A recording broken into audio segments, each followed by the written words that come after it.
Hello दोस्तों, good morning. स्वागत है एक बार फिर से आप सभी का एमजेटी एजुकेशन में। साथियों, आज है 26 सितंबर और आज की वीडियो में हम लोग बात करेंगे 26 सितंबर 2025 के most important daily current affair के क्वेश्चंस के बारे में। चलिए किसी बिना देरी के शुरुआत करते हैं। सबसे पहले रिवीजन करते हैं, आप जैसा कि जानते हो रोजाना की तरह। उसके बाद आज की करंट अफेयर तरफ बढ़ेंगे। तो कल हम लोगों ने क्या चीज़ें पढ़ी थी कि 25 सितंबर को विश्व खाद्य भारत शुरू हुआ। इसमें फोकस कंट्री चुनी गई रूस, यूएई, जापान और वियतनाम। 69वां बैलन डियोर का खिताब उस्मान डेम्बेले ने पुरुषों में और एताना बोनमती ने महिलाओं में जीता है। H1B वीज़ा जारी करने के लिए फीस बढ़ा दिया है यूएसए ने। ये फीस बढ़ करके हो गई है $1 लाख। और 71वें राष्ट्रीय फिल्म पुरस्कार में सर्वश्रेष्ठ फिल्म चुनी गई है 12th फेल। और कटहल जो है विश्व बेस्ट हिंदी फिल्म चुनी गई है। भारत और ग्रीस ने अभी हाल ही में भूमध्य सागर में किया है पहला नौसैन्य अभ्यास। और ई गवर्नेंस पर 28वां राष्ट्रीय सम्मेलन ये आयोजित किया गया विशाखापत्तनम में। और फिलीपींस ने तटों पर अपने सुपर टाइफून रगासा देखा। यहाँ पर रगासा नाम का सुपर टाइफून आया हुआ है। महाराष्ट्र के अहमदनगर रेलवे स्टेशन का नाम बदलकर अहिल्या नगर कर दिया गया है। और पीएम मोदी ने पूर्वोत्तर राज्य में 51,000 करोड़ के बुनियादी ढांचा परियोजना का उद्घाटन किया है। ये पूर्वोत्तर राज्य है Arunachal Pradesh. Digital innovation category में अभी रोहिणी ग्राम पंचायत जो कि है महाराष्ट्र का, इसको मिला है राष्ट्रीय ई गवर्नेंस पुरस्कार में गोल्ड मेडल। ठीक है ना। तो ये टॉप 10 करंट अफेयर के क्वेश्चंस थे कल की वीडियो से, जिनका आपने किया रिवीजन। अब हम लोग आज की करंट अफेयर पढ़ेंगे, लेकिन इसकी पीडीएफ और क्विज एमजेटी ऐप पर आपको रोजाना दी जाती है। आप एमजेटी ऐप से फ्री में पीडीएफ, फ्री में क्विज प्राप्त कर सकते हैं। पीडीएफ आपको टेलीग्राम पर भी भेज दी जाती है, तो आप टेलीग्राम से भी पीडीएफ डाउनलोड कर सकते हो। रोजाना 9 PM पर यहाँ पर आपको पीडीएफ भेज दी जाती है। ठीक है ना। चलिए अब शुरू करते हैं। पहला क्वेश्चन, हाल ही में किसकी जयंती पर 25 सितंबर को अंत्योदय दिवस मनाया गया? 25 सितंबर को अंत्योदय दिवस ये मनाया जाता है पंडित दीनदयाल उपाध्याय जी की जयंती पर। याद रखना, पंडित दीनदयाल उपाध्याय जी की जयंती पर तो अंत्योदय दिवस मनाएंगे जो कि 25 सितंबर होता है, लेकिन इनके निधन पर, इनका निधन हुआ था 11 फरवरी को, और 11 फरवरी को मनाते हैं समर्पण दिवस। क्या मनाते हैं? समर्पण दिवस। ठीक है ना, समर्पण दिवस। तो पंडित दीनदयाल उपाध्याय जो हैं, ये इस बार इनकी 109वीं जयंती के रूप में मनाया जा रहा है, सेलिब्रेट किया जा रहा है। इस दिवस को मनाए जाने की शुरुआत 2014 से हुई थी। अंत्योदय का मतलब होता है अंत से अंत का उदय, यानी गरीब से गरीब व्यक्ति का उत्थान करना। ये भारतीय जनसंघ के सह संस्थापक थे पंडित दीनदयाल उपाध्याय जी। अगला, अच्छा, अब जो भी महापुरुष आते हैं उनके रिलेटेड जो दिवस होते हैं उसकी भी मैंने आपको लिस्ट एक बना करके रख दी हुई है, वो मैं दिखाता हूँ अक्सर। आज फिर देख लीजिए। इसको मैं पढ़ करके आज नहीं बताने वाला हूँ क्योंकि ये बहुत लंबा हो जाता है, 2 से 3 पेजेस में है ना। तो आप लोग जो है बेहतर यही होगा कि स्क्रीनशॉट इसका ले लें। ये महापुरुषों से संबंधित साल भर के दिवस हैं कि कब कब किस किस की जयंती पर या किसकी पुण्यतिथि पर या किससे रिलेटेड कौन सा दिवस होता है। ये मैं पीडीएफ भी आपको दे दूंगा। ये पीडीएफ आपको मिल जाएगी टेलीग्राम पर, वहाँ से आप डाउनलोड कर सकते हो। एमजेटी एजुकेशन टेलीग्राम से मिल जाएगी, वहाँ से पीडीएफ में आप डाउनलोड कर लेना। ठीक है ना। चलिए अगला, हाल ही में किस देश ने वैश्विक एसटीईएम प्रतिभाओं को आकर्षित करने के लिए के वीजा शुरू किया? के वीजा शुरू किया गया है, ये शुरू किया गया चाइना के द्वारा। देखो, अमेरिका ने H1B वीजा जारी किया था।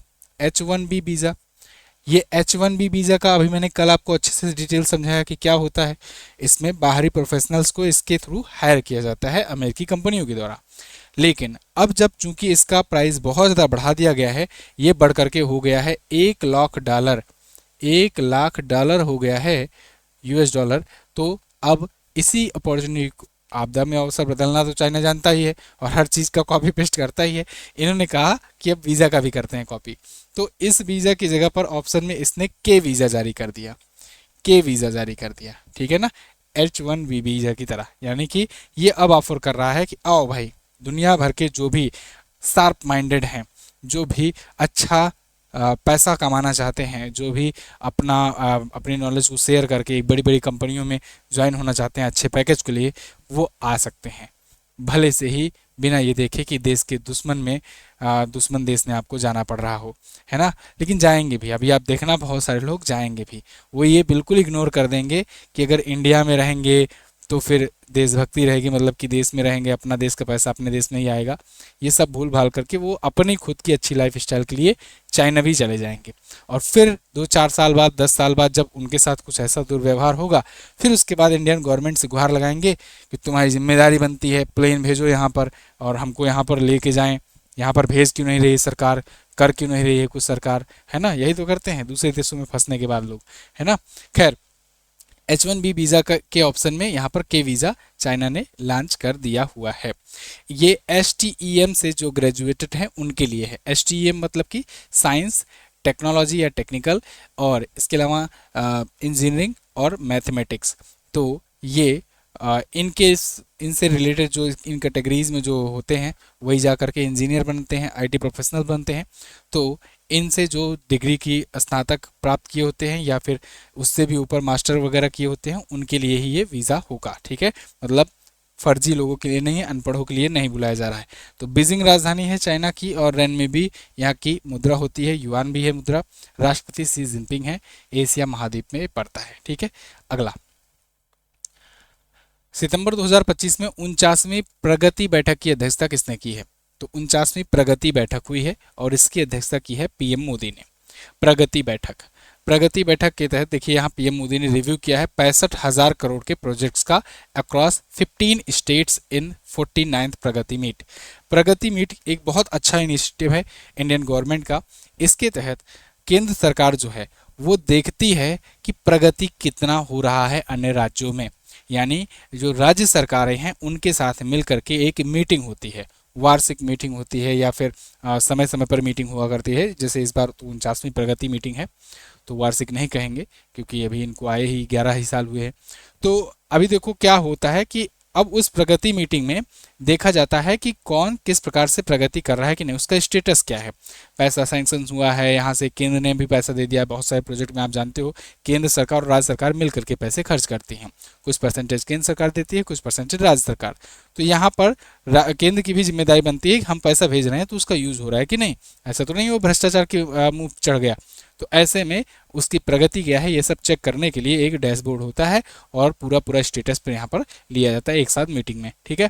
तो प्रगति का मतलब है proactive governance and timely implementation, समय से इम्प्लीमेंटेशन हो जाए और प्रोएक्टिव रहे गवर्नेंस। गवर्नेंस का मतलब ये नहीं, सरकार का मतलब ये नहीं कि आप सरकार में आ गए हो तो आप राजा हो गए हो, नहीं, आप सेवक हो, जनता के सेवक हो, ठीक है। तो प्रगति एक ITC सक्षम बहुआयामी प्लेटफॉर्म है जिसे सक्रिय शासन और समय पर कार्यान्वयन करने के लिए विकसित किया गया है। चलिए, तो 65,000 करोड़ का जो निवेश है 8 बड़े बुनियादी ढांचों में, इसकी समीक्षा की गई है यहाँ पर। तो ये कब लॉन्च किया गया था? प्रगति 25 मार्च 2015 को लॉन्च किया गया था, ये बात ध्यान रखना, ठीक है। अच्छा, ऐसे ही प्रगति आपकी भी होगी अगर आप ये संकल्प बैच ज्वाइन करते हो तो। बहुत इंपॉर्टेंट बैच है। जो लोग भी RRB NTPC CBT 2 की तैयारी करने जा रहे हैं उनके लिए स्पेशलाइज्ड तौर पर लॉन्च किया गया है, लेकिन इसका लाभ LT ग्रेड शिक्षक वाले भी और CGL के या आगामी जो भी परीक्षाएं हैं NTPC CBT 2 जो अंडर ग्रेजुएट वाले हैं उनका, या फिर UPSI वाले, इन सब के लिए भी ये महत्वपूर्ण होगा क्योंकि करंट अफेयर है।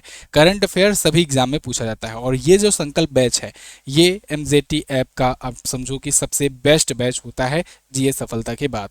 GS सफलता GS के लिए सबसे बेस्ट होता है और उसके बाद संकल्प बैच करंट अफेयर और स्टैटिक के लिए लाया जाता है। इस बार हम लोग और ज़्यादा इसमें एडवांसमेंट कर रहे हैं। इसमें क्लासेस की संख्या पिछली बार से भी ज़्यादा और मात्रा में बढ़ाई जाएगी। स्टैटिक जीके में खास तौर से, करंट अफेयर तो भाई नया रहता ही रहता है, स्टैटिक जीके में और भी चैप्टर्स ऐड किए जा रहे हैं और बहुत अच्छे से हम लोगों ने लिस्ट तैयार करी है। कल 2 क्लासेस में आ चुकी हैं और भी क्लासेस में आएंगी और 13 अक्टूबर जो आपका एग्जाम डेट है उससे पहले पहले यहाँ पर करंट अफेयर आप तक का कवर करा दिया जाएगा। पूरी हमारी कोशिश रहेगी और इसमें हम लोग सब लोग मिल करके पूरी टीम इस पर काम कर रही है आपको हिंदी और इंग्लिश कंटेंट प्रोवाइड करने की। अभी के लिए चूंकि ये ऑफर अभी चल रहा है नवरात्रि ऑफर, तो इसीलिए मैंने नवरात्रि ऑफर में ही लॉन्च किया।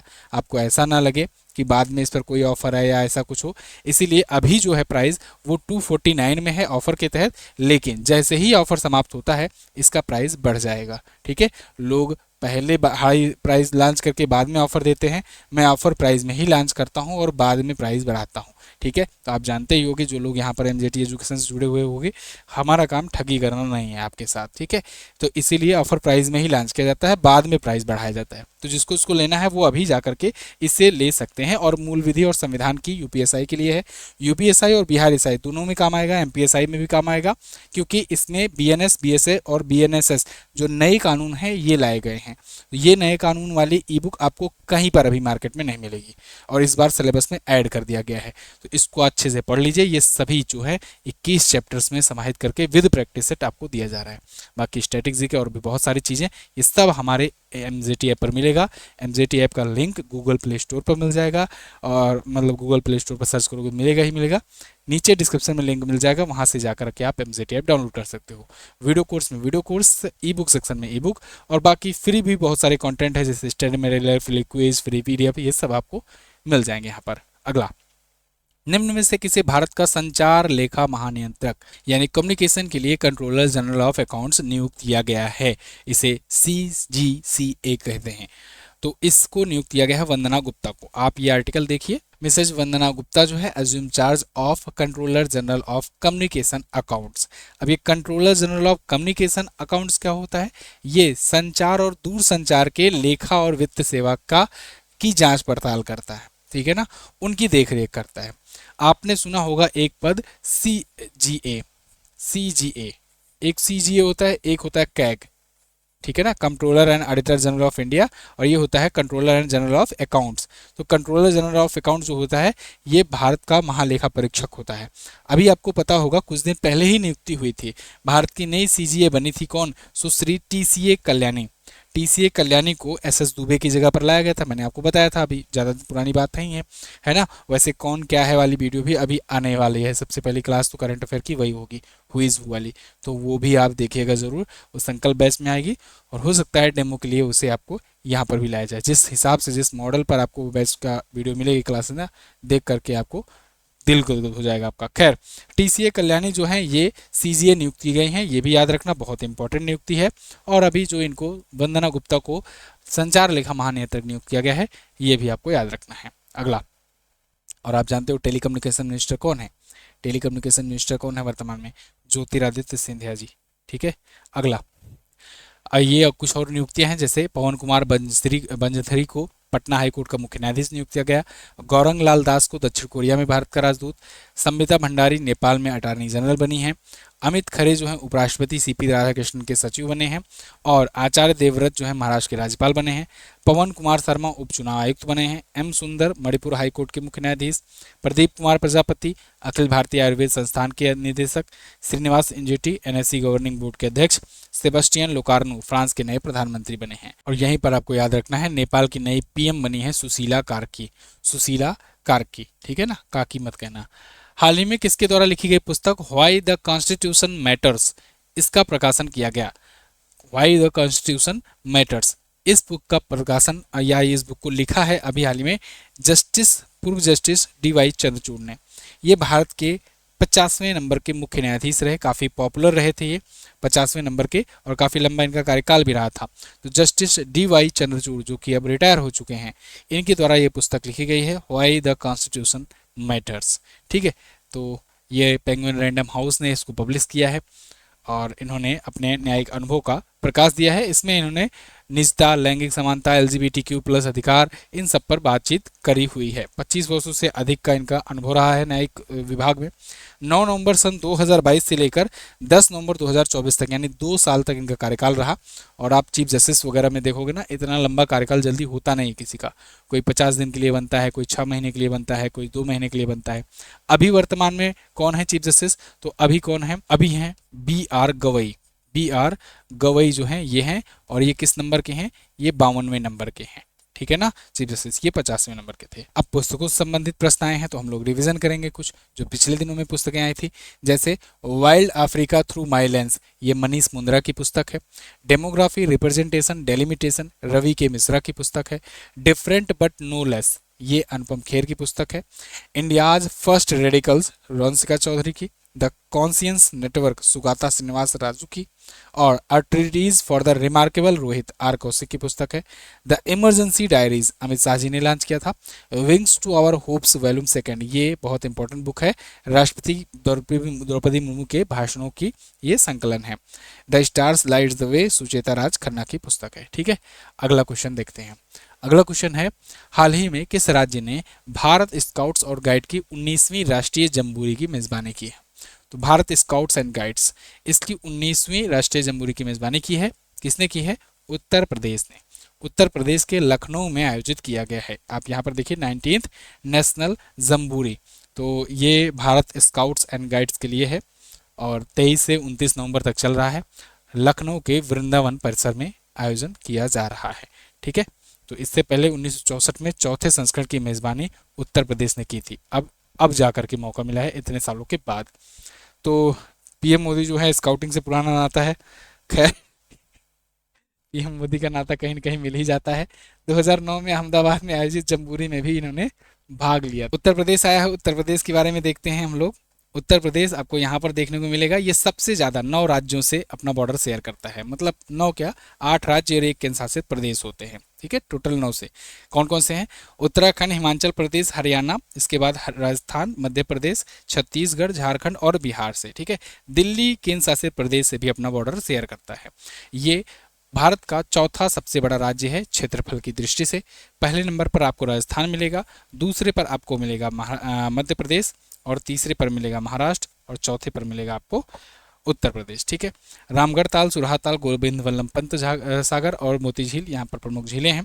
दुधवा नेशनल पार्क, ये इकलौता नेशनल पार्क है उत्तर प्रदेश का। यूपी लेवल की जो लोग एग्जाम की तैयारी कर रहे हो उनके लिए इंपॉर्टेंट है। ये इकलौता नेशनल पार्क है, लखीमपुर खीरी में पड़ता है। ठीक है, नवाबगंज पक्षी अभ्यारण्य है, पीलीभीत टाइगर रिजर्व है, इटावा लायन सफारी है, चंद्रप्रभा गेंद सेंचुरी है। महाराजगंज में अभी हाल ही में क्या खोला गया है? महाराजगंज में, याद रखना, गंज में ये गिद्ध संरक्षण केंद्र खोला गया है। एशियाई गिद्ध संरक्षण केंद्र खोला गया है। ठीक है, और आगरा, वाराणसी वगैरह प्रमुख चर्चित स्थल हैं। चरकुला, नौटंकी, रासलीला, रामलीला, धोबिया, थाली, पौता छोरा, ये प्रमुख यहाँ पर लोक नृत्य हैं। 75 जिले हैं सबसे ज़्यादा, 403 सीटें विधानसभा में सबसे ज़्यादा किसी भी राज्य में। विधान परिषद में 100 सीटें हैं, ये भी सबसे ज़्यादा। 80 लोकसभा में सीटें जाती हैं सबसे ज़्यादा किसी भी राज्य में, और 31 राज्यसभा में सीट जाती है किसी भी राज्य की अपेक्षा। हाल ही में जारी ग्लोबल डिजिटल नोमैड रिपोर्ट 2025 में कौन सा देश शीर्ष पर है? अच्छा, सीएम योगी आदित्यनाथ जी हैं और आनंदीबेन पटेल जी गवर्नर हैं, राजधानी Lucknow. Global digital nomad report आई है, इसमें कौन सा देश शीर्ष पर है? इसमें टॉप पर है स्पेन। स्पेन यहाँ पर टॉप पोजीशन हासिल किया हुआ है ग्लोबल डिजिटल नोमैड रिपोर्ट में। भारत किस स्थान पर है? तो भारत है 38वें स्थान पर। कौन से स्थान पर? 38वें स्थान पर भारत की रैंक है। देखिए, top 10 countries for digital nomad 2025, तो इंडिया 38वें पर, उरुग्वे तीसरे पर, दूसरे पर नीदरलैंड, फर्स्ट पर स्पेन है। तो ग्लोबल डिजिटल नोमैड रिपोर्ट में 64 देशों को 15 मानकों के आधार पर आंका गया, उसके बाद ये रिपोर्ट तैयार की गई। अब इंपॉर्टेंट है पिछले दिनों का रिवीजन, तो पिछले दिनों का रिवीजन करेंगे। जैसे वैश्विक नवाचार सूचकांक भी आया था, ग्लोबल इनोवेशन इंडेक्स, उसमें भी हम लोग 38 पर थे। विश्व प्रतिभा सूचकांक आया था, टैलेंट रैंकिंग, तो टैलेंट रैंकिंग में 63वें पर, लेकिन एक प्रतिस्पर्धात्मकता आई थी यानी कॉम्पिटिटिवनेस इंडेक्स, और इसमें हम लोग 41वें पर हैं। बहुत इंपॉर्टेंट है दोनों। वैश्विक या ग्लोबल यूनिकॉर्न इंडेक्स में तीसरे पर हैं, सबसे ज़्यादा यूनिकॉर्न के मामले में। शांति सूचकांक में 115वें पर हैं, ये भी पूछा जाता है। वैश्विक सतत विकास लक्ष्य में 99वें पर है। आईईए रिपोर्ट में विद्युत उत्पादन में तीसरे पर, एनर्जी ट्रांजिशन इंडेक्स में 71वें पर, जेंडर गैप में 131वें पर, और जलवायु परिवर्तन प्रदर्शन में 10वें स्थान पर भारत का स्थान आता है। अगला, भारत ने 31 मार्च 2026 तक किस धातु की आयात पर प्रतिबंध लगा दिया? ये एक बड़ा मूव देखने को मिला। इंडिया ने अब चांदी के आयात पर प्रतिबंध लगाया है कुछ शर्तों के बाद। 31 मार्च 2026 तक कहा गया है कि अब यहाँ पर मत लाना चांदी, आयात मत करना, खरीदना मत। देखिए, India restricts silver import till March 31, 2026। चांदी के दाम बढ़ने वाले हैं और ज़्यादा भाई। और कहाँ से खरीदने पर बैन लगाया गया है? जो एशियन, सेंट्रल एशियन कंट्रीज़ हैं, स्पेशली थाईलैंड वगैरह से, वहाँ से यहाँ पर लाना बैन किया गया है। देखिए, ये कदम विशेष रूप से थाईलैंड से आयात में भारी वृद्धि के जवाब में उठाया गया है। जिससे ASEAN India trade in goods agreement के तहत संभावित ड्यूटी बाईपास की चिंता उत्पन्न हुई थी। वो ड्यूटी बचाने के लिए, टैक्स बचाने के लिए वो बाईपास वाला कुछ सिस्टम ये लोग खेल रहे थे। जुगाड़ वाले जुगाड़ कहीं ना कहीं खोज ही लेते हैं। तो विदेश व्यापार महानिदेशालय ने इन वस्तुओं की आयात को मुक्त से बदलकर सीमित कर दिया है, मतलब लिमिटेड मात्रा में ला सकते हैं, फ्री मात्रा में नहीं ला सकते हैं। अब देखो लिमिटेड कैसे, यानी कि लाइसेंस जिसके पास होगा वही, तो इसके लिए लाइसेंस बनवाना बहुत ज़रूरी होगा सरकार से, ये अनिवार्य कर दिया गया है। वैसे थाईलैंड की अगर बात करें तो आप जानते हो थाईलैंड जो है ये म्यांमार के बाद अपना साउथ ईस्ट एशिया में एक कंट्री है और भारत के पड़ोसी देशों में ही गिना जाता है। भारत मैत्री नाम का सैन्य अभ्यास करता है थाईलैंड से। इसकी मुद्रा जो होती है थाई बहत होती है, ये भी याद रखना, और राजधानी बैंकॉक होती है। केंद्र सरकार ने चीफ ऑफ डिफेंस स्टाफ के रूप में जनरल अनिल चौहान का कार्यकाल कब तक के लिए बढ़ा दिया है? आप जानते हो ये भारत के सेकंड सीडीएस हैं, दूसरे नंबर के चीफ ऑफ डिफेंस स्टाफ हैं, और भारत के इकलौते जो पहले defence chief of defence staff थे जनरल बिपिन रावत जी, उनका निधन हो गया था, हेलीकॉप्टर क्रैश में उनकी जान चली गई थी। तो अब इसके बाद से फिर अनिल चौहान जी बनाए गए थे और इनका कार्यकाल अभी मई 2026 तक के लिए बढ़ा दिया गया है। मई 2026 तक के लिए या फिर अगले आदेश तक के लिए बढ़ा दिया गया है। आप देख सकते हो टिल मई 2026। ये सीडीएस का जो पद होता है ना, ये तीनों सेना का प्रमुख होता है, समझो एक प्रकार से। तीनों सेनाओं में कोऑर्डिनेशन करने के लिए, अपनी जल सेना, वायुसेना और थल सेना, तीनों में कोऑर्डिनेशन बिल्ड करने के लिए होता है। तो इसका पद जब सृजित किया गया तो सबसे पहले सीडीएस बनाए गए जनरल बिपिन रावत जी, ठीक है, लेकिन अब वो इस दुनिया में नहीं है। किस पद्म पुरस्कार से सम्मानित प्रसिद्ध कन्नड़ उपन्यासकार डॉक्टर एस.एल. भैरप्पा का निधन हो गया? तो डॉक्टर एस.एल. भैरप्पा ये पद्म भूषण से सम्मानित थे और प्रसिद्ध उपन्यासकार थे, कन्नड़ उपन्यासकार थे, कन्नड़ लैंग्वेज में लिखा करते थे। इनका अभी निधन हो गया है। तो पद्म भूषण आप जानते हो भारत का दूसरा पद्म पुरस्कार सबसे बड़ा, और तीसरा भारत का नागरिक सम्मान होता है सबसे बड़ा। तो ये 25 से अधिक उपन्यास लिख चुके हैं, इसमें कई कन्नड़ साहित्य में बने हुए हैं और इस वजह से इनको दिया गया था सम्मान। कब दिया गया था? 2023 में। इन्होंने वंश वृक्ष, पर्व, धातु, गृहभंग, आवरण, नई निरालू, सार्थ और भी बहुत सारे लिखे हैं उपन्यास। इनको सरस्वती सम्मान भी मिल चुका है 2010 में, और साहित्य अकादमी फेलोशिप भी मिल चुका था 2015 में। ये कुछ और निधन है, इनका रिवीजन करिए। जैसे हेराल्ड डेनिस जो हैं, ये अंतर्राष्ट्रीय क्रिकेट एम्पायर थे, इनका निधन हो गया है। और डी लपांग मेघालय के पूर्व मुख्यमंत्री थे, इनका निधन हुआ। बॉब सिम्पसन ऑस्ट्रेलिया के cricketer. TN. Manoharan IDBI bank के चेयरमैन थे। सत्यपाल मलिक जम्मू कश्मीर के पूर्व राज्यपाल और कई राज्यों के राज्यपाल रह चुके हैं, मेघालय वगैरह के भी। शिबू सोरेन झारखंड के पूर्व मुख्यमंत्री थे। लॉर्ड मेघनाथ देसाई प्रसिद्ध अर्थशास्त्री थे। रतन थियम ये रंगमंच उस्ताद थे, और वी.एस. अच्युतानंद केरल के पूर्व मुख्यमंत्री थे। तो इन सबका निधन हुआ था। क्लियर? तो ये थे आज के दिन के करंट अफेयर के क्वेश्चंस। आई होप आपको वीडियो पसंद आई होगी, इंटरेस्टिंग लगी होगी, इन्फॉर्मेटिव लगी होगी। इसकी पीडीएफ आपको मिल जाएगी टेलीग्राम पर, तो टेलीग्राम का लिंक डिस्क्रिप्शन में है और पिन कमेंट में भी मैंने छोड़ दिया है, वहाँ से डाउनलोड कर सकते हो। रुको, अभी आपको कल वाला क्वेश्चन जो पूछा गया था उसका आंसर जानना है। तो मैंने पूछा था 54वां दादा साहब फाल्के पुरस्कार, तो 54वां 2022 के लिए दिया गया था, ठीक है, पिछले साल दिया गया, लेकिन 2022 के लिए दिया गया। किसे दिया गया? मिथुन चक्रवर्ती को। इसके पहले वाहिदा रहमान को मिला था 53वां, फिर उसके बाद आशा पारेख को मिला था 52वां, ठीक है ना। इसके बाद अभी मिला है 55वां मोहनलाल को, ये याद रखना। और 2000 आप ऐसे घटाते चले जाओ, ये 2023 के लिए मिला है मोहनलाल को। कॉप 30 की मेजबानी ब्राजील कर रहा है इस बार। आज आपको क्या बताना है? विश्व खाद्य भारत 2025 में सहभागी देश यानी पार्टनर कंट्री कौन चुनी गई है? कल की वीडियो देखे होगे ध्यान से तो जरूर आंसर कर ले जाओगे।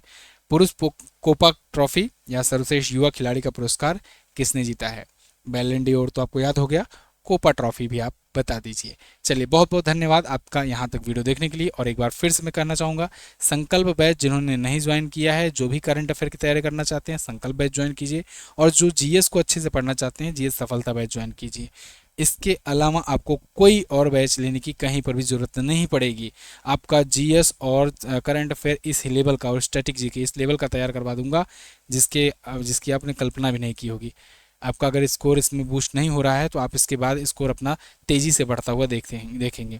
तो लिंक डिस्क्रिप्शन में है, आप जाइए MZT ऐप इंस्टॉल कीजिए, MZT ऐप पर वीडियो कोर्स में जाइए और इस बैच को ज्वाइन कीजिए। Thank you so much. जय हिंद, वंदे मातरम।